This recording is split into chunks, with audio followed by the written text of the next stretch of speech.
Greetings, folks. Anila Horum here with another World of Warships replay. This replay is a submission from Schepker, who is playing in the Tier 10 Japanese cruiser, the Zhao. We are in a ranked battle, and this is the 10th season, on Sea of Fortune, and each team brings one battleship, 5 cruisers, and 1 destroyer to the match. Now, as far as Shep's ship build, his upgrades, a couple of things to note. First is Schepker takes the main battery modification 2 in slot 3 for faster turret traverse on the Zhao guns, and that's at the cost of a reduced reload. And secondly, he takes the gunfire control system modification 2 in slot 6 for longer range. As far as his commander skills, a couple of things to point out. First is he has Jack of all trades to shorten the cooldown on his consumables.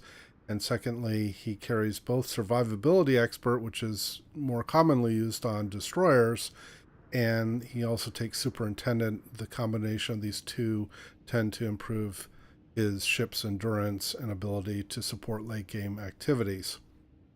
As far as highlights are concerned for this battle, a couple of things. First is ranked battles can often appear to be lost or given up for good, but can quickly turn around, and this match is going to highlight that. And then secondly is the importance of keeping a cool head in the face of what is unfortunately a fairly common occurrence of rancorous chat that is quite prevalent in competitive matches like ranked. So on to the gameplay.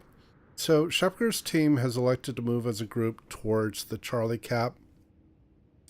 It's very common, one of two strategies to employ I found in ranked, either to move collectively as a group as we're doing here to a single cap and then push through and push to a second cap, or to divide the team in some fashion so that one group goes to one cap to capture it, and then another group goes to a second cap to at least contest the other cap.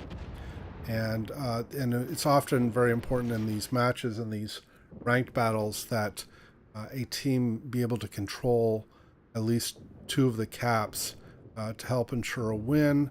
If they are able to control 2, then they can operate in a more defensive manner and not push as hard, and be able to just focus on opposing ships that may be attempting to take one of the 2 caps that they hold. Now on Sea of Fortune, the cap layout is quite unique, and controlling 2 caps on this map is quite a challenge. Getting Alpha is usually pretty straightforward, as is Charlie, but Bravo is embedded in Alpha and tends to be more challenging to capture as a cap. Now Schepker is moving to the outside here of Charlie. He wants to put some fire on this opposing Hindenburg and the Des Moines that are north of Charlie that could be a threat to the flank, and obviously also to the Allied gearing that has successfully secured Charlie.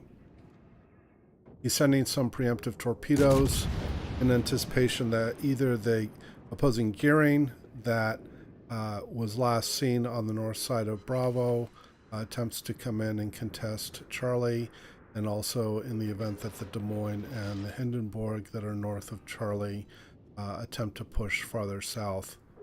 Now Schepker is using the 12-kilometer torpedoes.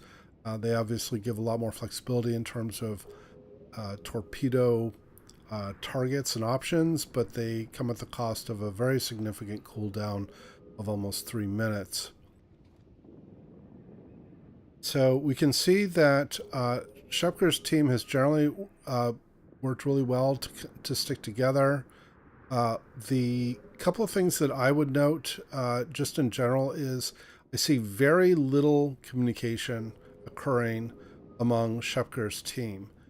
It's usually very important in these ranked and competitive battles that there be regular communication and that they agree on targets that they should be focusing Schepker again here is looking to focus on these ships that are on the flank and be able to get some sort of flanking uncontested fire in on them. While one of the Minotaur on the opposing team has broken through Alpha and is now getting on the south side of Schepker's flank, or his team's flank, and that could potentially be a serious threat, especially for the opposing gearing, or for the allied gearing, excuse me. The allied Moskva is the first blood for the match. It looks like, my guess is that he got into some sort of crossfire and was unable to get out of it. The Moskva is a very large target, and so it can be quite difficult for it to be able to get out of danger if it is in sort of the thick of things. Schepker is continuing to put pressure on this opposing Hindenburg and Des Moines, who have now decided they've got a Zhao on their flank that's really harassing them. And, you know, these two cruisers are now quite low on health. And so they're going to be prime targets to get out of the match at this point. In fact, I think the Des Moines is the next ship that will be sunk by the Allied Moskva. Oh, no, I'm sorry. The Montana took out the Hindenburg, not Des Moines.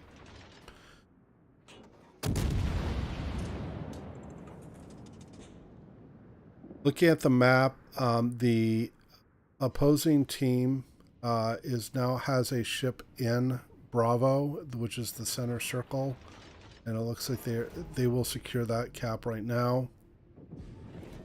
So now the opposing team controls 2 caps. Each team has lost 1 ship. They're still quite close on the points, but in fact, well, now I spoke too soon. The Allied gearing has now been taken out of the match, and the player who was in the gearing is going to express some regular frustration and have some fairly colorful comments about ship positioning and Schepker's play during the match, or for the rest of the match here. I think he was quite frustrated that he was taken out that early in the match.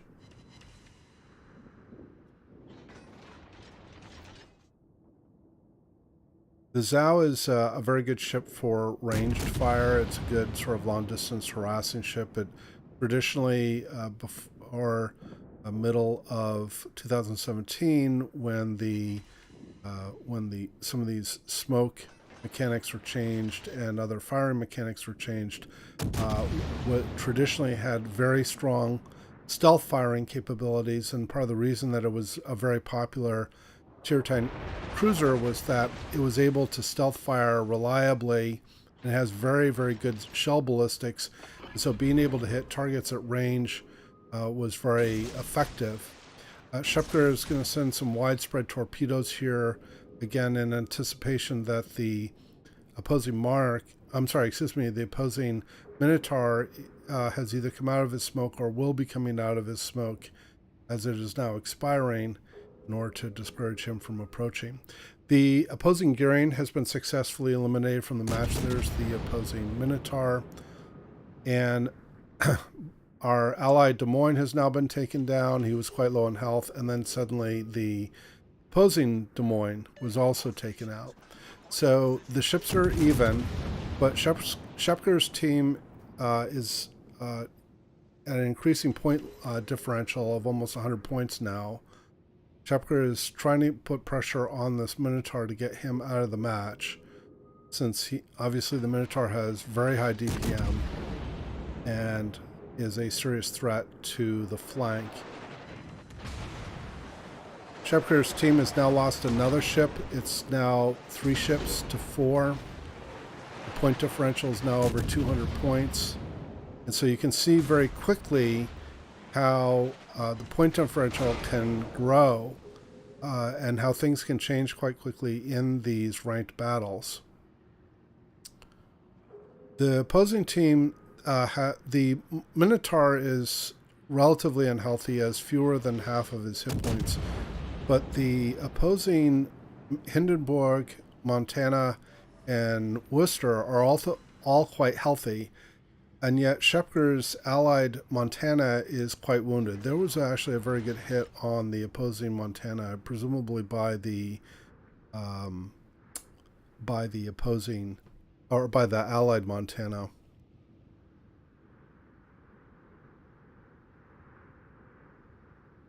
Point differential is now closing in on 300. We've lost track of the Minotaur. The Minotaur, I think, has made a smart decision here to silence his guns and reposition to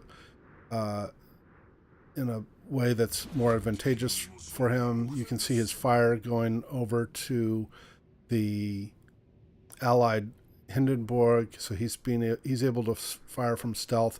So right now, Schepker's team, it's 2-on-4. They have their battleship, the allied Montana, was sunk.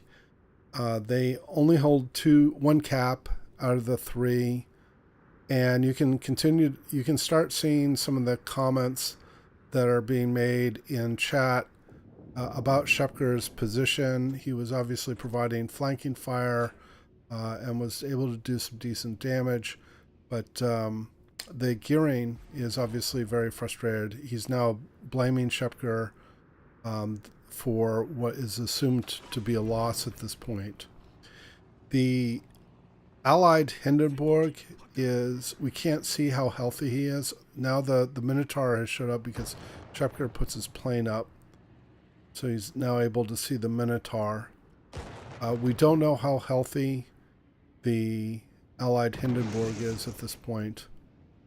He's basically kiting away, putting pressure on the Montana and on the Hindenburg on the opposing team. In fact, it looks like he's getting some decent damage on the opposing Hindenburg. Schepker's going to close in here. His planes are still up.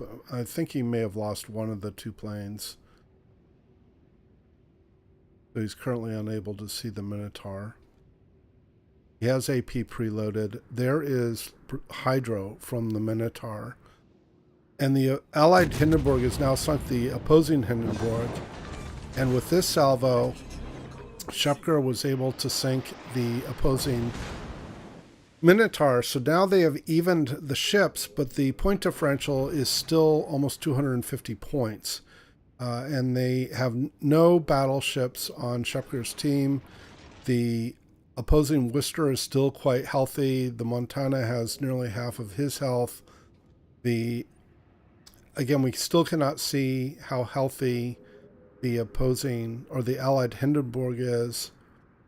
They're now Schepker's team is now losing the Charlie cap because the opposing Worcester has moved into it. The Montana has taken some more damage, excuse me, presumably from the allied Hindenburg. Now we can see the Hindenburg. He has about a third of his health left. Schepker's going to put some fire on the Worcester here because the Worcester is obviously actively, well, he was firing on the Hindenburg, but he's now turned his guns towards Schepker. Now Schepker's going to send his torpedoes here on the starboard side, and again, in the next couple of minutes, we're going to see how frustrating it can be with a very long torp reload. The allied Hindenburg is getting a lot of good hits on the opposing Worcester. If you recall, the Worcester had almost all of his health not too long ago, and now he's taken a pretty serious beating. In fact, you can continue to see that his health is declining. Hindenburg is putting a lot of pressure on him. The opposing Montana is firing on the Hindenburg, obviously. Hindenburg looks like he's doing a pretty good job dodging some of these shots from the Montana. Schepker's going to put some fire out on the Worcester as well, since that's the only target he can fire on currently. And the allied Hindenburg is able to finish off the Worcester, but the allied Hindenburg is very wounded at this point. He's only a couple of shell hits from death. They've retained the Charlie cap, and Schepker is going to move into the middle of the Bravo cap, which also allows him to take Alpha at the same time. Now you'll notice, this is very crucial, the opposing team was at nearly at the 1,000 point mark. They're currently at 968, but their point advance has stopped because they were able to retain Charlie, and Schepker has moved into the Bravo cap, which also allows him to capture Alpha at the same time. And now we're starting to get some comments from other members of Schepker's team complimenting him for his approach. Now, even the Hindenburg on Schepker's team, who has did very well, also believes at this point the match is lost. But Schepker's team has now stopped the point advance, which was crucial. Schepker is able to successfully tank a salvo of 6 shells from the Montana. And here we're going to see why it can be very frustrating to have such a long reload on the torpedoes, because Schepker's torpedoes are not ready. He obviously is not trying to ram, but he has to be careful here because the torpedo angles for the Zhao are quite poor. He has to give a lot of side, and he's trying to time this in a way that he can get torpedoes off while tanking the shots from the Montana. He does send the next set of torpedoes on the Montana, and he sinks the Montana, winning the match for the team. So a very good match. Schepker did a terrific job in terms of helping to secure the win, but also we need to give a huge shout out to the allied Hindenburg. This is Paul0006, so I hope I'm pronouncing that username correctly. The Hindenburg did get top XP for the team, but collectively the team kept it together and did win it in the end, and Schepker kept a cool head despite some of the chat commentary from his teammates. So hope you enjoyed the replay and the commentary. Please do leave your comments below, and as always, we hope to see you out there, and I wish you happy sailing.